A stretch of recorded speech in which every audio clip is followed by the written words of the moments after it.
Chapter 16, June 15th, 2033, Seattle, Washington, USA, 70th floor, Illini Building, negative 53 degrees Fahrenheit, 1210 hours.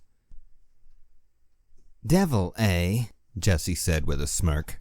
She stood nearby until I waved her to sit with us.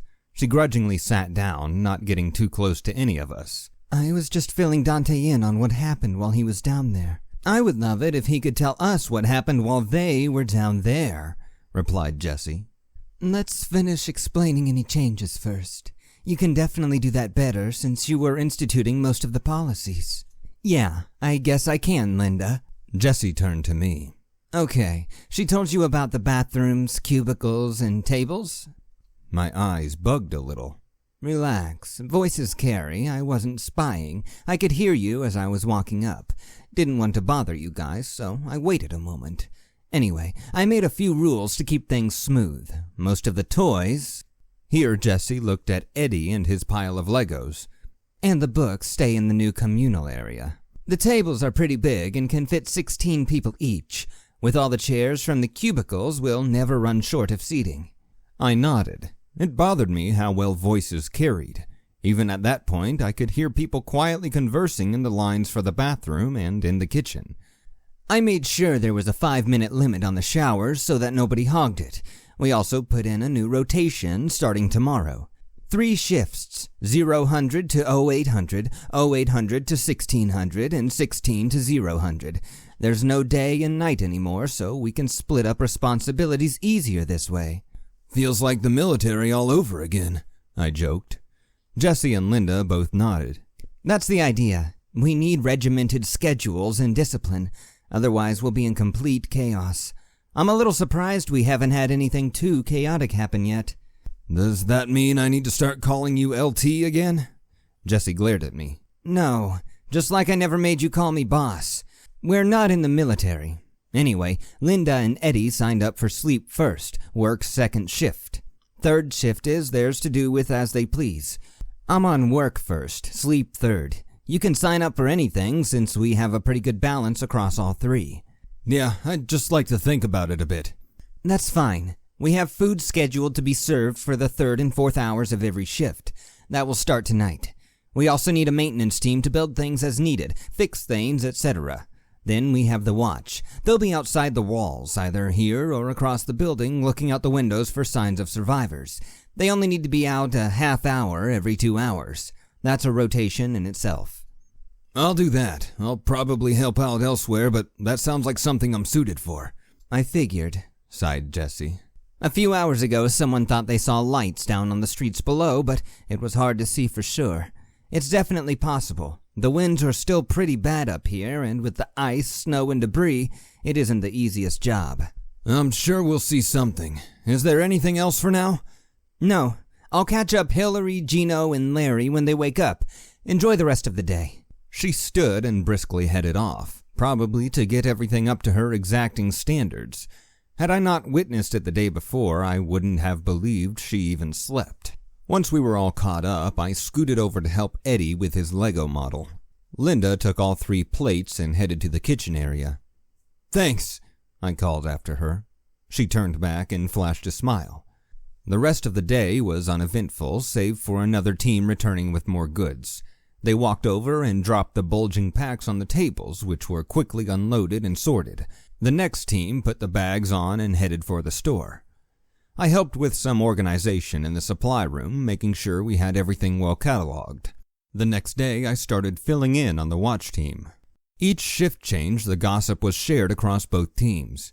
Usually, nothing happened, but I noticed a small trend started up after the trips to the store became more regular. Someone invariably mentioned paper rustling, among other sounds that most wrote off as the building settling in the cold. Even so, nobody ever saw anything. I took my turns on the windows watching for lights. I kept a flashlight with me, but I had eyes well suited to darkness and could usually make out shapes on the streets far below. It became easier over the next 2 days as the winds died down. The temperatures outside had stabilized and the winds had faded to silence. The lights inside were dim, but they must have shone like a beacon in the unrelenting darkness. I heard from Linda and Jesse that most teams had completed their work. Expansion was finished, the office was warm.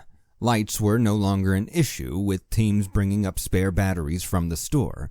People frequently suffered from headaches, but Linda and Larry figured it was the pressure change from the falling temperatures. Ibuprofen and Advil were commonly taken throughout the various shifts. 2 days after my trip, the second day of the new shift cycle, a group carefully brought up several large racks of beer. They had evidently found a large stash in the store.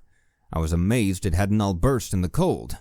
It was all terrible, but it was the first respite since the darkness descended.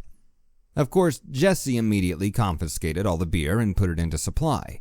That was a good thing because the beer would have disappeared in short order without rationing. Every crew after that made an effort to bring up beer and water in addition to whatever else was retrieved. After 3 days, the office was well supplied. Trips dropped to once per 24-hour period with a list of things to look for. Items on the ground floor were becoming scarce since most of the good stuff had already been scavenged. Jesse forced us onto a 1 MRE per day plan to stretch the fresh food further. People grumbled, but it made the fresh food that much better. Board games became very popular, and one was going almost all the time. Someone got extra adventurous and went all the way into the first-level garage.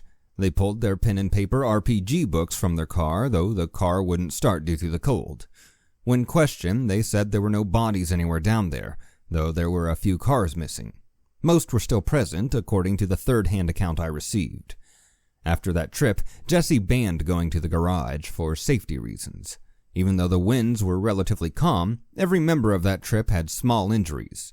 Most were superficial cuts, but one had a bad gouge on their hand from some glass.